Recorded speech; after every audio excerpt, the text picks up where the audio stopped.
Welcome to Shop Shock. All right.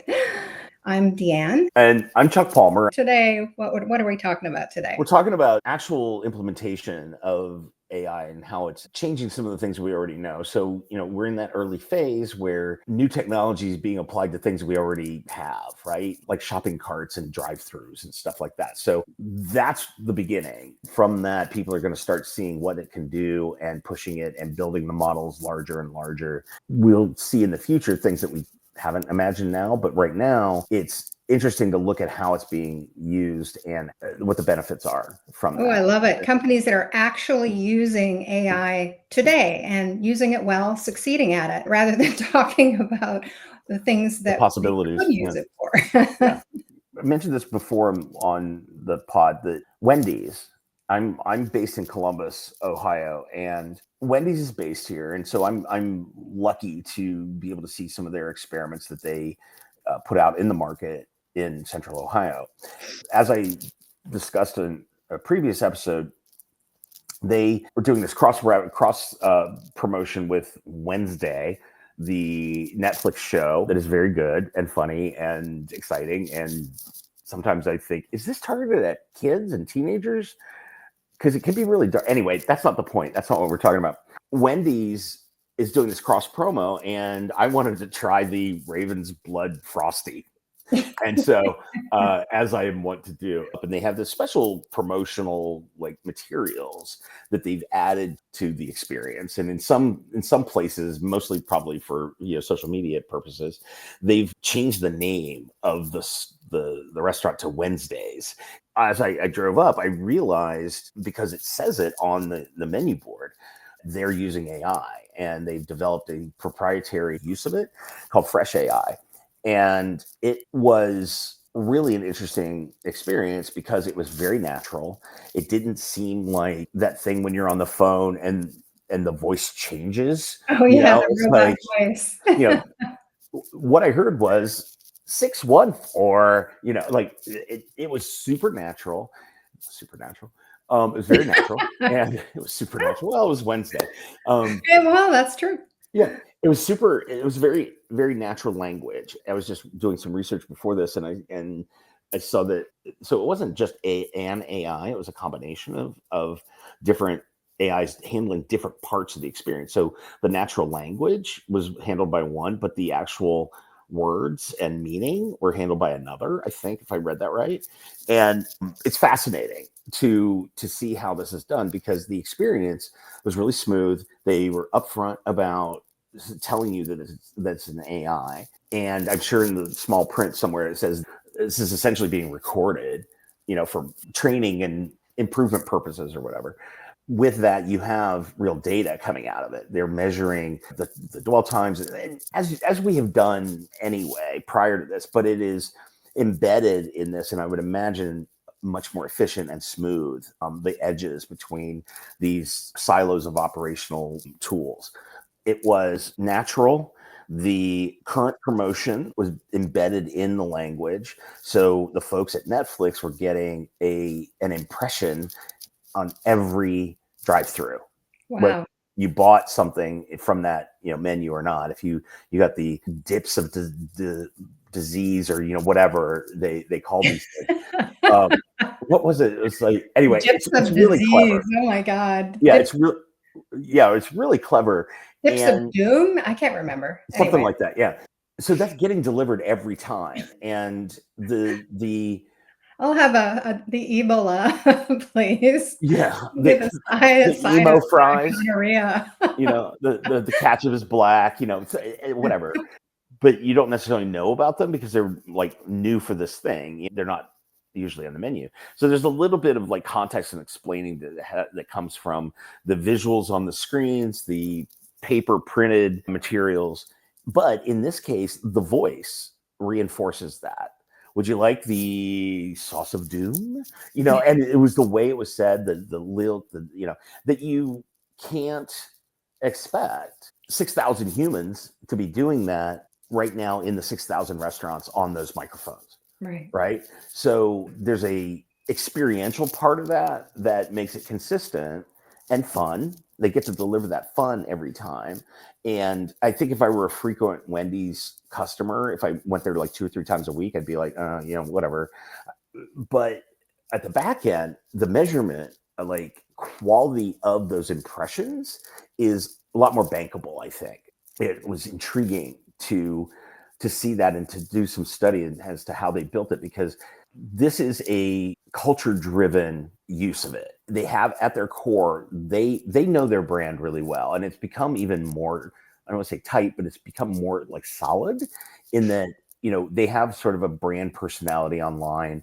They have a brand personality in the restaurants, and it's not always the same. But in this case, it feels like it's all coming together with this Wednesday thing. They get a little bit of that sort of like knowing snark that they present online. And there's just a touch of it in the voice, the way the voice is delivered. And I thought, okay, that's interesting. As much as I would like that to be a human voiceover actor that does that and that gets, recorded or whatever, you don't get the responsiveness. You don't get the natural language that way. You have to have the interaction in real time. So you're actually talking to this thing. It's listening to you.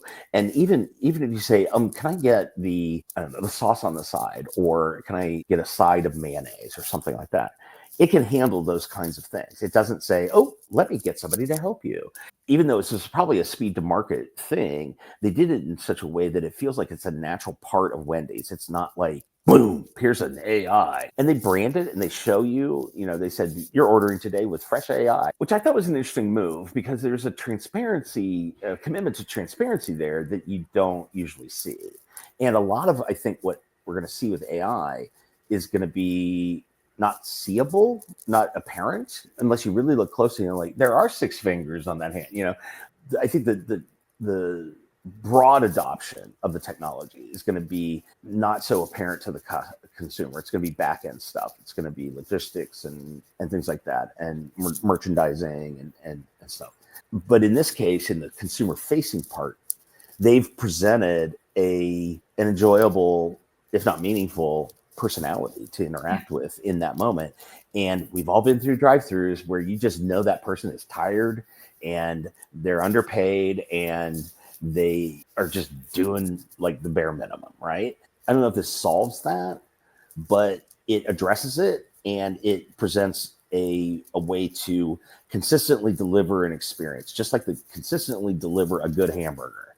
And that feels very widely adoptable. Like we're going to see more and more of that, hopefully as an extension of the brand, as an extension of the intended experience, instead of some clunky tool that they throw into the mix. Well, imagine where that can take you too. I mean, first off, if you could self-select from your app, you could choose your voice. I want to hear it in a British accent. I want to hear it in an Australian accent, just like your Google Maps. You could also choose your language. I want it in Swahili. You could have unlimited languages that you could order your product in. You'd have probably fewer mistakes because you wouldn't have a kind of accent barrier. And they have Spanish and not Mandarin, but I think Korean in their initial deployment because of the populations that are in these particular test areas. So, and the translation includes colloquialisms. They can be tweaked to be much more natural language in those languages, which is fascinating and well beyond my ability to think. Because I can only think in English. It'd be fun to have interactions or sponsorships from different celebrities or different shows. The voice of Bart Simpson. yeah. And we've Ren and all heard Stimpy. I don't know. Yeah. I'm dating myself, I guess. I think Garmin was doing that for a while. When I was a kid, we saw the first inclusion of like voice alarms in cars. The joke was that the door is ajar, and my dad thought it was hilarious to say, and the trunk is a spoon. But yeah. Oh, that sounds like the Monty Python voice that I had for a while. Bear right, bear left. Yeah. Anyways, we're so off topic. And that opens up. No, it opens up promotional opportunities and fun. Oh, I would go to a drive-through and order in the drive-through just for that experience. You know what? I think in the future we would be able to order from a character that's in Wednesday in that show, Oh, right? yeah. You know, it Ooh, might not be the main character because they have to really protect the IP yeah. there, but they might pick the lunch lady at the school Oh, yeah. and have that person, if that person's in the show, they could do that. And I hope that we're paying attention to the fun of these things that retail has, at least at one point in history, was enjoyable. It was a pastime. It was fun. It was engaging, I'll you start know, with and the opposite end of the spectrum from fun okay. Jesus. You and mean go the to news? a real bummer, and that is theft. Theft. Okay. Shrink. Target is using AI to help them control crime in their stores. And How something that I so? don't think a lot of people know is that Target has one of the largest forensic labs in the United States, and almost one of the largest forensic labs in the world. Actually, they started it in 2003. They have a lab in Minneapolis and one in Vegas, I think. They're accredited by the American Society of Crime Lab Accreditation Board, I think. It's one of the few private labs in the world that has this distinction. It participates heavily in loss prevention research Wow. globally, and it has funded the Loss Prevention Research Center at the University of Florida, where anti-theft technologies are actually tested in retail environments. So they're really on the front line of loss prevention research and development for global technologies around the world, not And you know just. what? I've heard that they are gonna, the next iteration of CSI is gonna be CSI Target. You know, that could be interesting. They're all going to wear red shirts. Yeah, yeah. It's based in Minneapolis. Ooh, with coats, I Oh my hope. God, that, you know Warm what? That makes coats. total sense. That does. That does. And I had no idea. I think Netflix should reach out to you and you should get a cut for that. Sure. And the other thing that is that Target's forensic team actually partners with law enforcement agencies for free, and they have helped to solve felonies and homicides. They've worked with the FBI and the CIA, local police departments, not just for their own theft cases, but for other cases not having anything to do with things that happen in their stores. Wow, I So had no idea. with the advent of self checkout, of course, scan fraud has increased. And Mhm. so AI has really helped them with something they call true scan cameras. So they have installed these true scan cameras at all of their self checkouts. And AI has really amplified the abilities of these true scan cameras to connect directly to their inventory system to help identify what is actually being scanned versus what is being registered as is being scanned. It reads body language cues, Mm. facial recognition at self checkout. Is this somebody known for checkout fraud? Does it use like an overhead camera, or does it use just one of the cameras that they, because there's always that screen that shows you, that's It's a reminding multiple. you that they're watching you, right? It is multiple cameras. Okay. So yes, that camera is there, and to show you that yes, you are being filmed, and so they're telling you that you're being filmed. But there are other cameras in the store. Right. And as far as organized retail crime, so they're ahead of the game because they use AI to analyze the transaction data of what's happening. They throughout the store, shopper behavior. They review inventory to keep track of suspicious patterns, and they look at license plates in the parking lot to see if Oh, they okay. can that are linked to this organized retail crime. And the other thing that they do but I don't think many retailers can do this, and that is cross-store, multi-store, or state line tracking. So they can track data between states, between stores, and put that data together across different locations, different state lines, and build this massive case against coordinated theft operations through Yeah. their lab.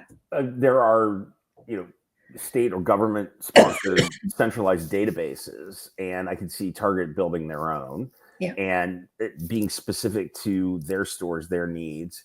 Well, and it's not that they're doing anything brand new, but AI has just amplified what they're already doing and given them a new set of tools to really plus up their existing tools and give it much more accurate, much broader, and much better capabilities.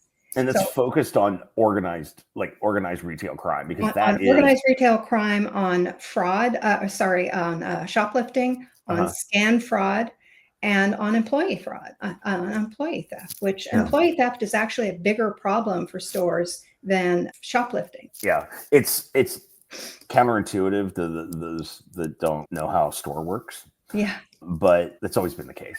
Yeah. I remember learning that back in my merchant days at Macy's, and it was like, oh, really? Because I was, in my 20s, and I was idealistic about how great this is. Such a goon. Well, in the grand scheme of things, if you look at the cost to the retailer for theft, organized retail crime costs the most. It's usually about $3,000 per incident. Okay. Employee but they lose. theft is next at about $2,000 per incident. Shoplifting is in the hundreds. It's about $500 per incident for shoplifting. And so, but yet retailers are designing their stores to prevent shoplifting, and they're spending a lot of money to prevent shoplifting, and all these missing the other ones. Lock cases, all of that prevents shoplifting, but it does nothing to prevent organized retail crime, the break-ins, the smash and grabs, and the employee theft. Employees can get into these cases. So it's really interesting to me and this is off topic as well too, but it's interesting to me that a lot of retailers are they're trying to solve the cheap problem, and they're not addressing the expensive problem. Yeah, not surprised at all, by the way. And those numbers are generalizations. They're not specific, but they're in the range of average costs of an incident. And so the other thing that Target is doing around loss prevention is in relation to those locked cases. And they're using AI to help with locking mechanisms. So instead of having a key now, they're using a keypad to unlock those locked cases. And those keypads have wireless connectivity. And so the locks are integrated with the inventory system through AI. So now they can understand what's in the case and what's not in the case. So if an employee removes an item, the inventory reads it and understands, oh, that hasn't gone through the checkout. That hasn't actually been paid for. There's a problem here. And that's tracking an individual item through its journey. So it's not necessarily tagged with NFC tags or anything like that. It is all machine learning, visualization, video analytics and stuff, right? As a merchant, you learn that you own the product as soon as it hits your back door, right? And you don't want to own it for too long. That's inventory turn and the fundamentals, right? So usually inventory management is about receiving and selling. Yes. And what happens in between is where the fraud happens, where the loss prevention stuff happens. So I could see really tracking individual item in an aggregated way, right, to understand and maybe have the data to zero in on where it went. Well, the other advantage too is they have their AI connect these products directly to their supply chain as well. So they're reading in real time, not only when an item disappears and is unaccounted for through their POS, but also when an item is selling heavily or when it's not selling. They can flag their supply chain to keep that item in stock, order more, amp up the next ordering phase, or reduce the next ordering phase. This is not a popular item. So in real time, they can make adjustments to their next ordering cycle. And using the same measurements, technologies, perceptual, cameras and stuff, right? Right. That's a big shift. And I know that's probably been happening through digital transformation over the last 10 years. Yeah.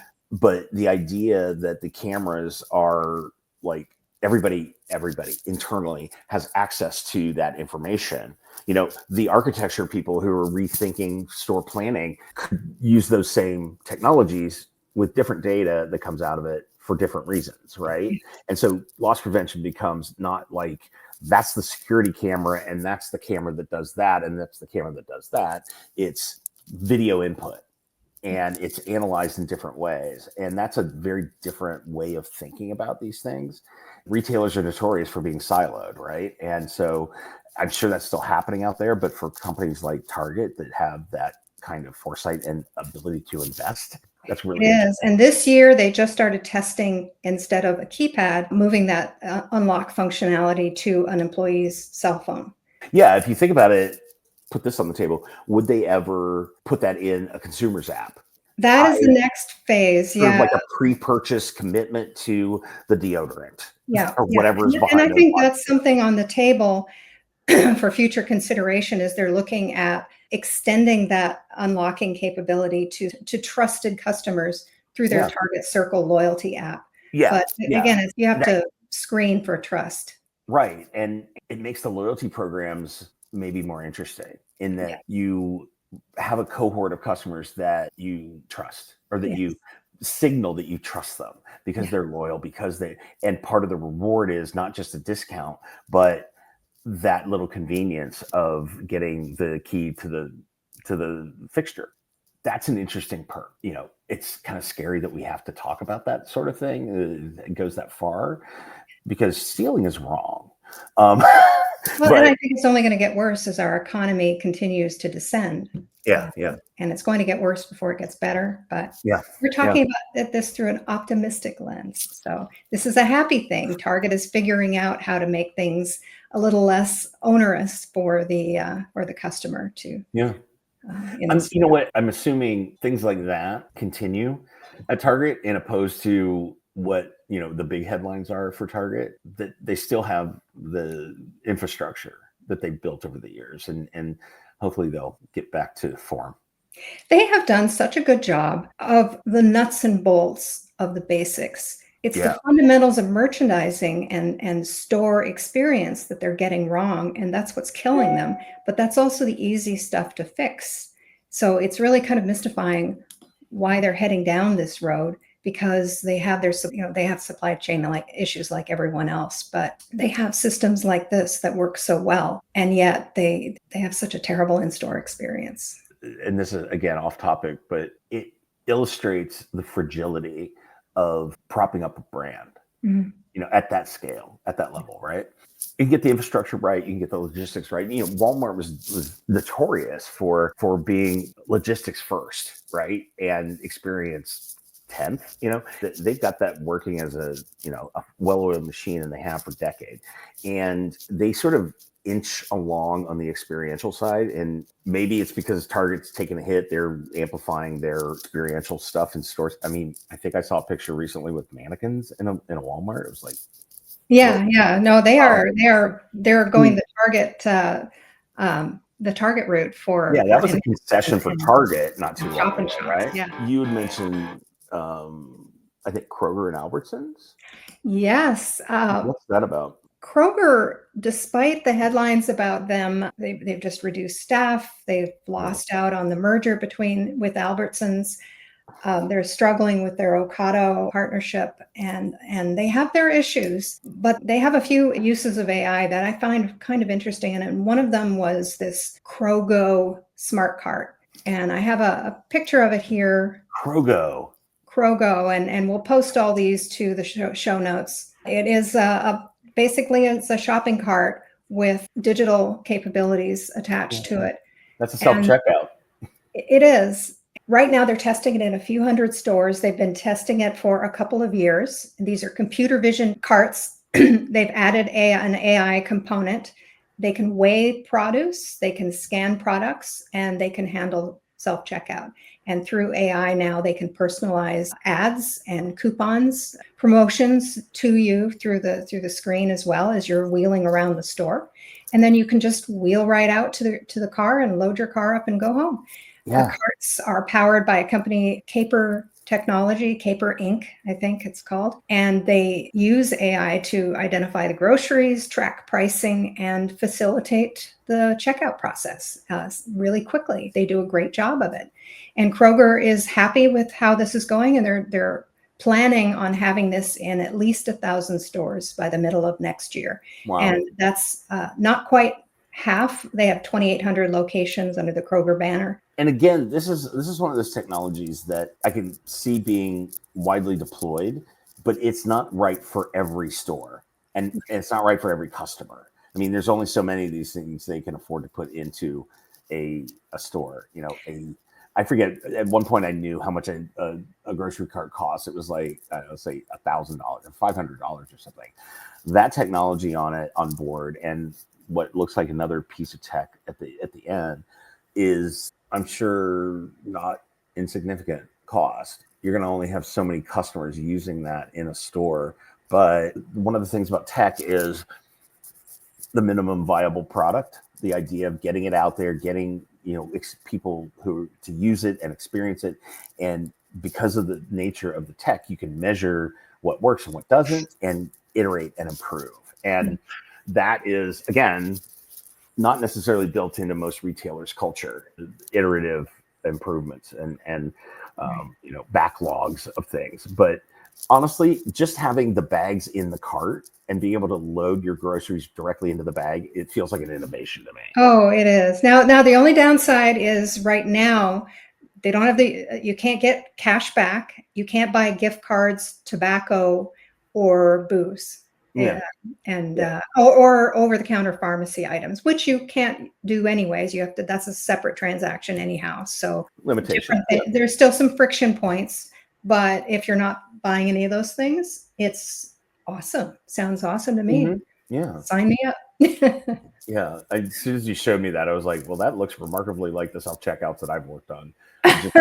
And the other thing that they're doing is ESL, electronic shelf labels. A lot of people doing electronic shelf labels to personalize pricing or to show pricing, dynamic pricing. But what Kroger is doing, they're using AI to explore adding a form of facial recognition. Now, it's not facial recognition as in you, Chuck. It's in as you're a guy or you're over 18, so you're allowed to look at an ad that has liquor in it. Okay. You're allowed to, so they can personalize ads to you're a guy, so they'll show you ads for men's products, or you're over 18, so you can see an ad, a Vice product that under 18s aren't allowed to buy. Right. So that is interesting use of AI for that Kroger is considering and exploring and testing right now in a limited capacity. So we'll see how that goes. A quick one.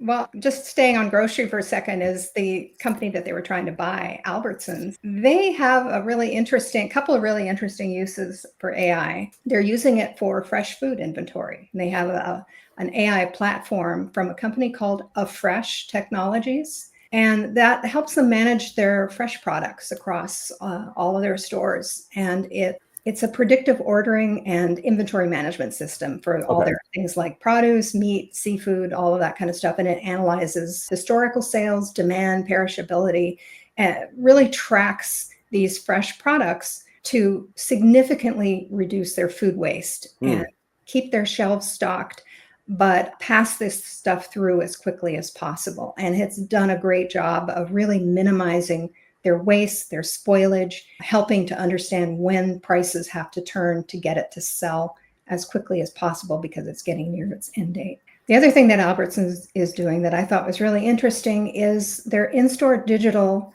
media. They have their own retail media network, like so many other big retailers do. I think that's the new black. Having your own retail media network is the new black. But now they're trying to tie it directly through AI, directly to their shelf and aisle inventory. Okay. So by doing this, they are able to personalize ads to you through what they have in stock. So they can show you a recipe when you come in the store for dinner tonight, but not show you a recipe for something they don't have in stock. Yeah, that's what a good manager would do. If the rotisserie chickens are not moving, then you make an announcement and say, "Hey, we're running a special on rotisserie chickens right now." Exactly. Yeah, I could see it automatically presenting ads on something like this, or an app, or whatever. There's this notion that when we started talking about digital in store, which was probably, I know for me, it became a big part of my consulting clients' asks in the mid-aughts, 2004, 2005, 2006. I always thought there was an interesting dynamic around how we shop and how we sort of collect everything up and then pay for it. So like that cart sort of subverts that a little bit. You're sort of paying for it, or you're ringing it up as you go. I always thought it would be, especially with loyalty programs, I always thought it would be interesting to create a check-in rather than check-out model, or maybe check-in, check-out, whatever it ends up being. But this trust Target, let's say we trust Target again, and we like it again, right? And we will. Then there's a level of trust that you can, or a level of information that you will gladly share. I want Target to remember my sizes and my preferences when it comes to men's clothes, but also remember that my mom's birthday is December 8th, and not just send me Mother's Day ads, but personalized Mother's Day ads. Last year, you bought this around Mother's Day, and or this is a generalization, but a lot of adult men will buy the gift, the card, the wrapping paper, and the flowers in the same transaction on that day, right? Valentine's Day, Valentine's Day, whatever. That is, that's sort of a known thing in retail, especially like Valentine's Day, but it goes with Mother's Day. But if you let it know your wedding anniversary, that's the Boy Scout booth they need outside the store. Be prepared. Gift wrapping. Yeah. And I think AI can handle the concerns about something like this, the security, the privacy stuff. Privacy is very often called out as a reason not to do things.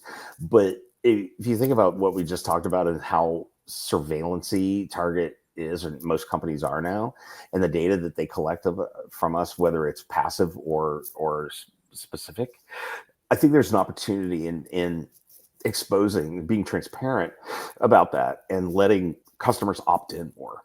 There's a brand loyalty experience, meaningfulness somewhere in there that the tech can manage and or keep it within the parameters that you've promised the customer.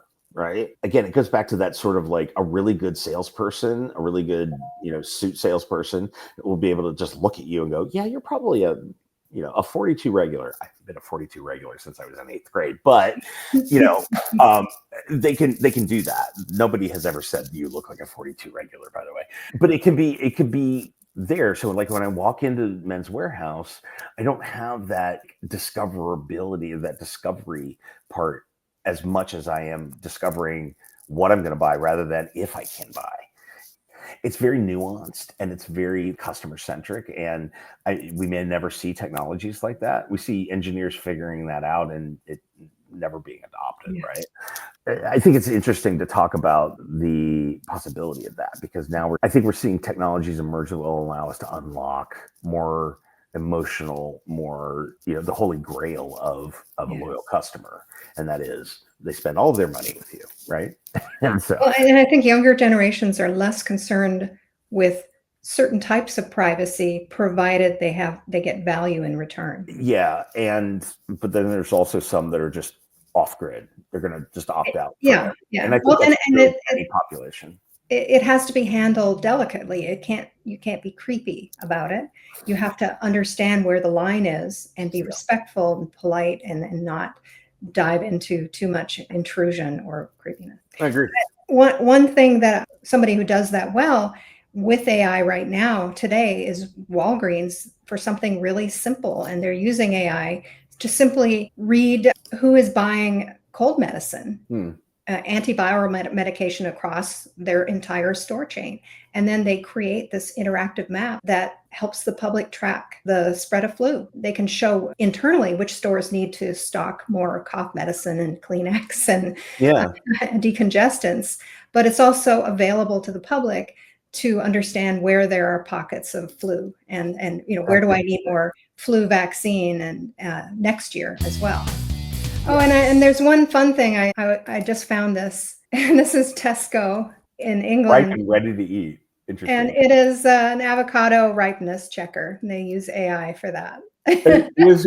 How do you think that works? It just reads the color? It's actually a little more complex in that each avocado has something they call a spectral fingerprint based on its internal composition. I'm not a Okay, that's a big one. scientist, but anyways, and then uses infrared technology to read that with a scanner, infrared scanner, to read the spectral fingerprint, and then AI analyzes that spectral data along with other information and color and computer vision, and uses AI algorithms to analyze all that data and calculate the ripeness of the avocado. So there's science to it, but There's some like grandmother out there rolling way her more than eyes. you wanted to know, I guess. You just pick it up and you hold it. This is how, yeah.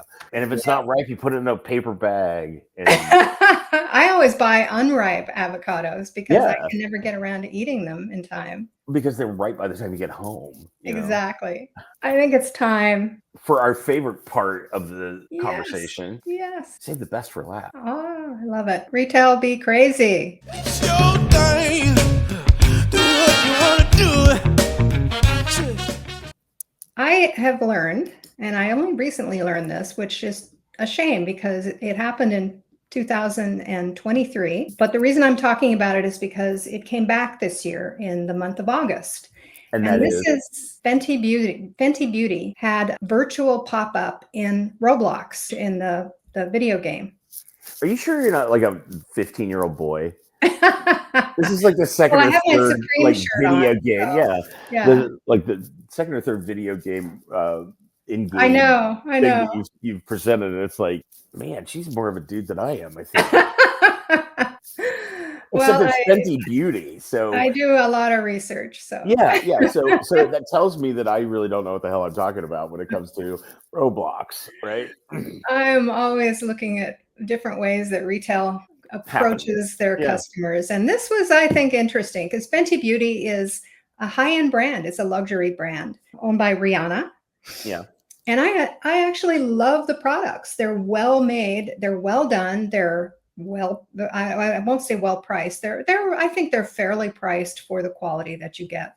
They're a little pricey, a little spendy, but they're good. This is color cosmetics, fragrance. Is it skincare too? Yes, like there's lotions skin. and There's a lot of skincare. There's hair. She started shampoo and hair stuff now too, targeted to all ethnicities. Interesting. And it's in Roblox. And so you're playing a game and you run by the Fenty Beauty pop-up and you're like, hold on, I need some lipstick. How does the transaction work? In 2023, it was really based on interaction. It wasn't something for sale. Okay. And it was more for engagement, user engagement. In the first month that it was open, it had over 4 million visits and an average of 2,000 active players. Wow. The physical product did sell out. You could order it, but you couldn't buy it online, but you could order it. You'd have to go somewhere else, but it did sell out. So yeah, you had to go to fentybeauty.com or you could order it from Sephora. But that product sold out almost immediately. I think it sold out in 10 days. But what was interesting was they used it. Part of the campaign was to ask customers to design a new color and design the product. And so not only did they sell out from this product, and they came up with a new color that was fan designed. And so they gathered all of this incredible data on what the customers wanted and came up with a new product for the cost of a virtual store, which is much cheaper than a real physical store. And a lot more information out of it. Exactly. And they did it on Roblox. And it was so successful that they did it again this year. Roblox has 380 million active users every single month, 85 million per day. And for context, if you want to compare that to an Apple store, for example, the entire chain of all the Apple stores in the world register about 1 million visitors daily. Yeah, 1 million visitors per day. And Roblox is 85 million a day? Yeah. So that's 85 times. Home Depot, across their entire website, they get 6 million per day. Ulta Beauty, their annual report, they average 100 million visits annually to both stores and websites. Okay, so combined. Yeah, but 100 million a year versus 380 million a year. So I think Fenty Beauty has stumbled onto something brilliant. But for some reason, the gaming industry has not overtaken everything else. It's this really interesting thing. My son has been a gamer since he was born. I think he came out with a controller in his hand.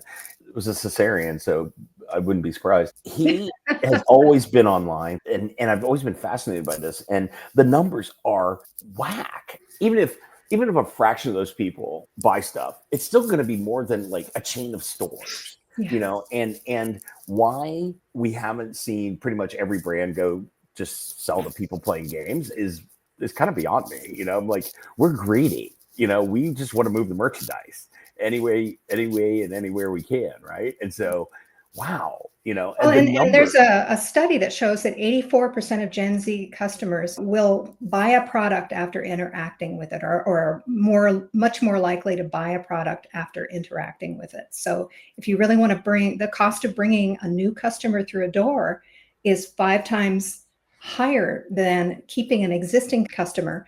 Yeah, They've really knocked that cost down by just putting them this in a video game. So now I am going to talk about this, whatever this is. I this looks recently, like a hobbit house. A hobbit lives here. I don't know what it is. It's impressive, and I maybe should have stepped back. But this is at Easton Town Center here in Columbus. Easton is known for like sort of pioneering that outdoor lifestyle thing, right? They continue to merchandise their streets, meaning they move retailers around, they cluster them, and then they break up those clusters over years. So it always keeps the place fresh. It always feels like there's something new. But I was here over the Labor Day weekend. My son was getting glasses and eye exam and stuff at Lens Crafters. So I was walking around and I thought, oh, I'm just going to go over to the Banana Republic and see what they do, because I was just always interested in seeing pretty much the same thing over and over and over again. I sort of looked around and I saw this thing sort of on the horizon, like from like 3 blocks away. And I was like, what in God's name is that? I had so many questions, right?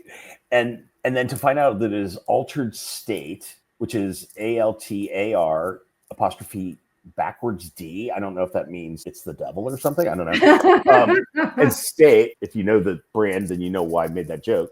It is a like Christian-based women's clothing store. The company itself has a couple of other brands that they have grown over the years.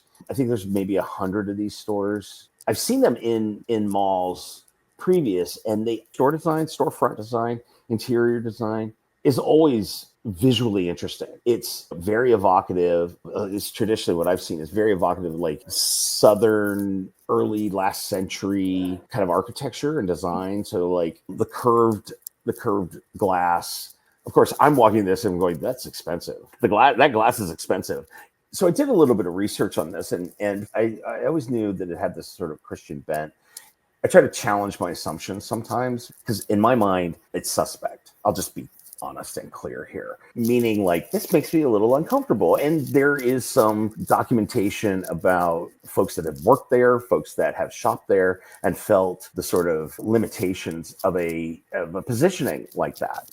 But they're doing fine, and Easton doesn't just let companies do this, right? Easton definitely participated in this. Maybe not the quality of the execution, because that work there is not, at least as far as I'm concerned, not the best architectural execution.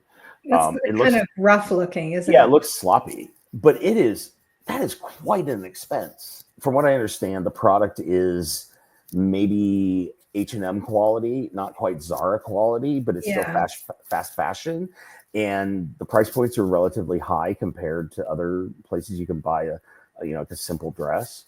Good for them. They've put this really fancy frame around ordinary product, and they're selling it for more than their neighbors. Good for them. That's retail. But this is visually accosting. It is just, I was like, oh, what happened here? It's immaterial, really, when it comes to the actual business conversation. It provided this really interesting thing to look at. Not all architecture has to be good, quote unquote. Bite your tongue. Sorry, I know you're trained, but sometimes things like this serve their purpose. Caught my eye. I investigated the business. They don't have anything there that I would want to buy, probably. I'm kind of convinced it's a money laundering operation, honestly, because I never see customers in there. That's true. That's true. We'll probably have to edit that part out, but no. I mean, these are our observations, the opinions of the whatever. So anyway, altered state, good for them. They're making deals like this that allow them to be this grandiose. I don't know. Is this the prosperity gospel? I don't know. Well, this to me has nothing to do with their brand. And if you look at, this curved hobbit looking piece, I mean, it is so separated from its surroundings. It has nothing to do with the surroundings. It has nothing to do with their brand.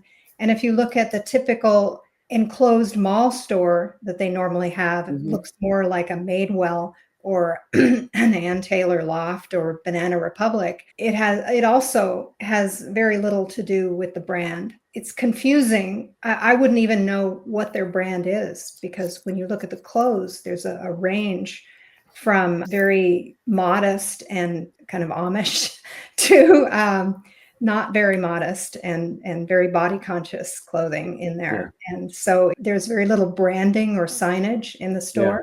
Yeah. The stores inside are very beige. And there's really no brand statement other than the altered state sign at the entrance. Yeah, there's not much of a story being told here other than the product, which the product should be it. You can tell that this is not a refined store development department. Some designer or some person that thinks they're a designer got a budget and went whole hog. It doesn't seem to have the same constraints that general retail does. So it makes me wonder. And so like when I started to investigate the product and the margins, I was like, oh, okay.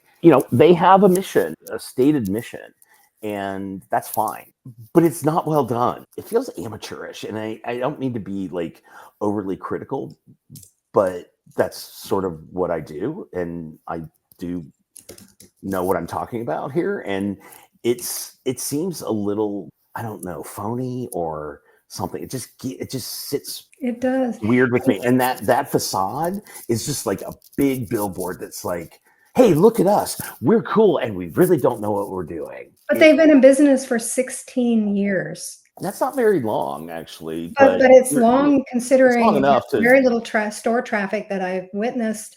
Their revenues are still fairly low, and they don't really have a brand presence. And yet, 16 years. It's the in an inexpensive real estate. They're in high rent locations. You know what? On that brand presence point, I think I know what you're saying. I have always maintained this with clients is you can't not have that. So they have it. They just don't control it. They don't take control of it. What they do take control is this mission statement, kind of like pray for you kind of stuff that they put up in the stores, and they have these sort of decorations, but it doesn't feel like it is a refined, like branded environment, which again is fine. But for those of us that are trained in the business, and we see this as sort of like, wow, that is really expensive, and there's a lot of these stores, and how does that work? I don't know that there's anything wrong. I'm seriously like making it seem like they're doing something wrong here. No, they're not doing anything wrong. It's just interesting. It's crazy. It's very strange and crazy. Well, retail be crazy. Retail be crazy. Yes. That's probably enough to say about that. I think the backwards D is like the mark of the devil. And I'll just say that so we could get some hits on our oh my, yes. on our whatever we have out there, on that note, I'll be controversial. We'll see everybody next week, hopefully. Okay, bye everybody. Unless the devil gets us. Thanks for hanging out with us. Or the lawyers. Yeah. Bye. Bye.